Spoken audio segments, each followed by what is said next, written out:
Howdy! Welcome back to my channel, or if you're new here, just welcome. I am back with another sewing project today, this time a bit more historically inspired, or history-bounding, if you prefer that term recently coined by Morgan Donner. This time I'll be making a modern and reversible version of an Edwardian walking skirt. Walking skirts were very popular around the turn of the century and were worn for morning wear and work wear. Typically they were dark in color and paired with a blouse and possibly a jacket and a waistcoat depending on the occasion and the status of the lady wearing it. I've spiced mine up with a pretty floral print in a contrast band on one side, but the pattern is from the period. For this project I used the drafting method outlined in the 1895 Keystone jacket and dress cutter. It's essentially a modified version of a circle skirt using your waist measurement as the radius of the curve and using that to draft the skirt, with the back panel either gathered or pleated up for a little bit of volume at the back. I did film myself drafting off the Keystone guide, but I managed to kick my tripod some point while I was drafting, so I was the only thing in frame for most of it. So in this video we've started from cutting. Step 1 here was to cut out my floral fabric using the pattern that I drafted. I added seam allowance to all of the edges and decided on 24 inches for the skirt since I find that to be the most practical length for me. But I do have some expansion pieces for just in case I get a wild hair one day and want to make an ankle-length version. And while you're drafting, you can feel free to make the skirt however long you want. It's just a matter of when you decide to stop measuring with your measuring tape.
Step 2 was cutting out the other side, and I used my first set of pieces as a guide so that my seam allowances would be the same no matter the piece.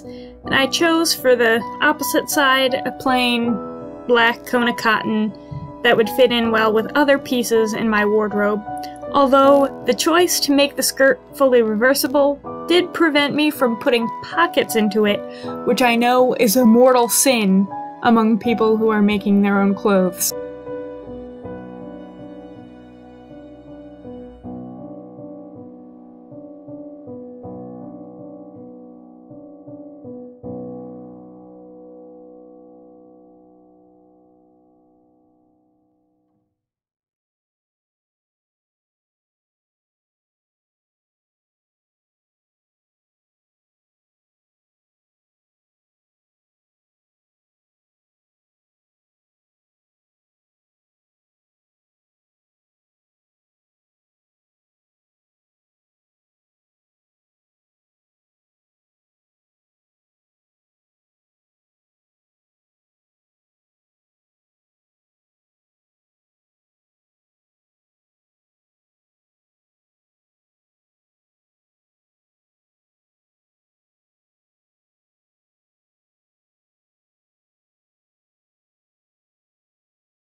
For assembly, the skirt construction is actually pretty simple. Because this skirt is essentially fully lined, all I had to do was seam all the floral pieces together with a standard straight stitch, and then all of the black pieces, and press thoroughly. The only trouble is making sure that my seam allowances were all even on those vertical seams.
I stacked the canvas pieces atop the black pieces of my facing and secured them at the vertical seams, leaving me with a band that I could later attach along the bottom hem as essentially a facing, again being careful to sew as straight and as close to an exact ½ inch as physically possible when I brought them over to my machine.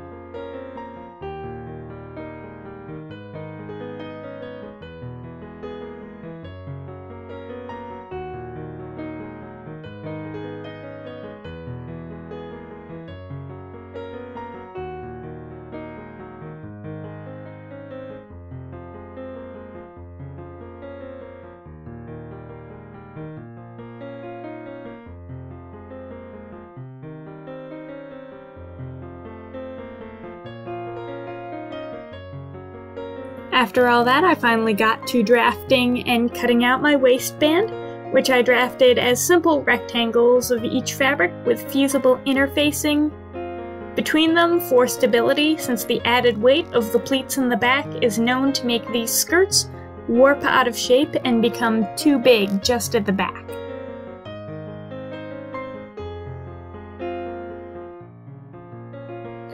I sewed a ½ inch around all the edges, leaving one of the very long sides open to be secured later, and then it was back to the main body of the skirt.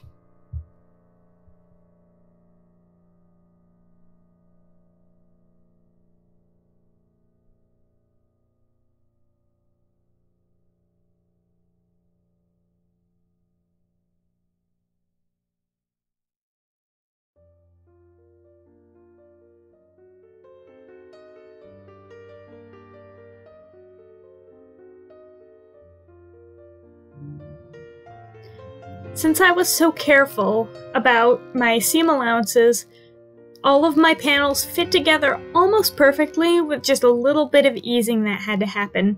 I secured all of my panels together and then secured the center 3 panels onto the waistband with regular stitching but was careful not to go into the back panels so that I could do the gathering on that separately without it being attached to the waistband.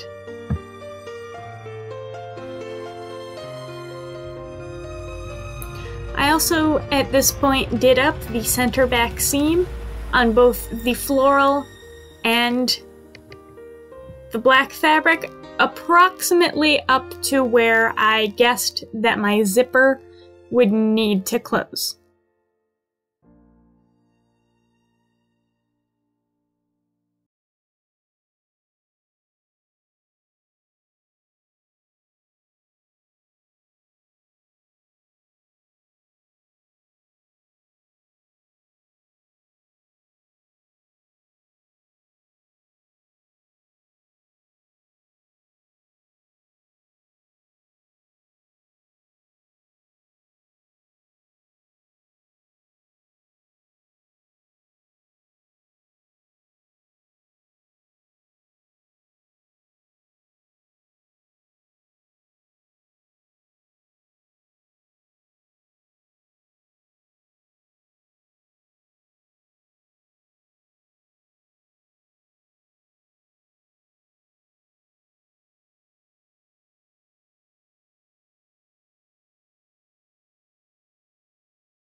After that, I did some finagling to make sure my skirt was going together the right way, made sure I had enough seam allowance that I was able to put in the zipper without any of the selvages getting in the way, and pinned in the waistband to be sewn in with some slip stitches later, meaning that there would be no visible top stitching.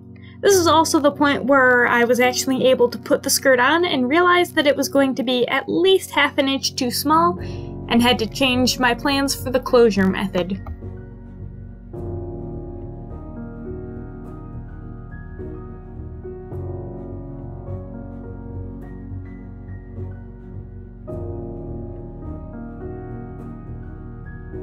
So to make that extra half inch, we don't make mistakes here, we just have half the accidents. Instead of a button, I installed metal eyelets at the center back so that I could essentially force an extra half inch out of my waistband by threading a ribbon through eyelets and pulling the skirt shut. Using a contrast ribbon is a fun detail on this fairly simple skirt, and everyone that I've shown the skirt actually loves the contrast ribbon, so we don't make mistakes. We just have happy accidents.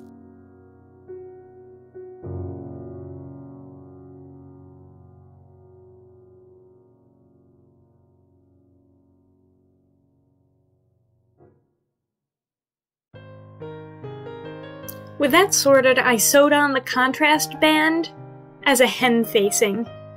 Pro tip, mark which side of the band should face the front, because I'm pretty sure a few of mine are misaligned because they're backwards, so I had to do some easing while hemming. It's not enough that I'm terribly eager to rip it all off and then put it back on the correct way, but it is enough that I did not like the process of hemming this very much.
Well, I was able to machine so the bottom of that facing, there was no getting around visible top stitching if I wanted to do the top by machine.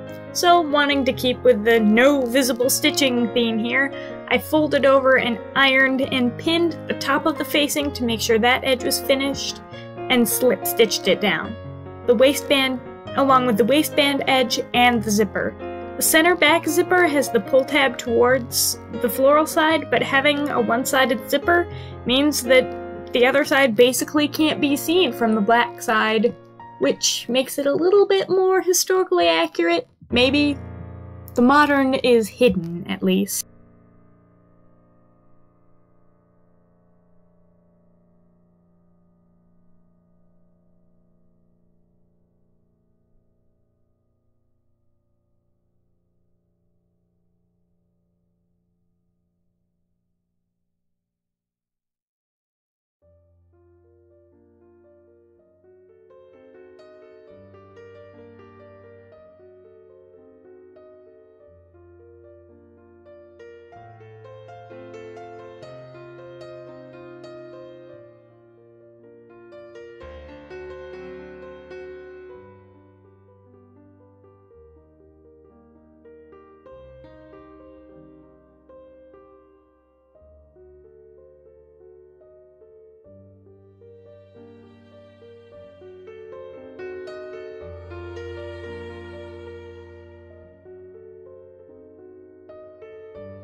I don't have too many shots of this because I live in New York and it's cold during the winter time. But I hope that you enjoyed watching me make this and that it's possibly inspired you to make a walking skirt as well, possibly even one with pockets. Feel free to join my Discord to keep up with what I'm doing or to share your creations of any sort. We accept all sorts of artsy-fartsy things there. Or you can follow me on Instagram. And please leave a like and consider subscribing to my channel for more similar content. Oh, come back. Yeah.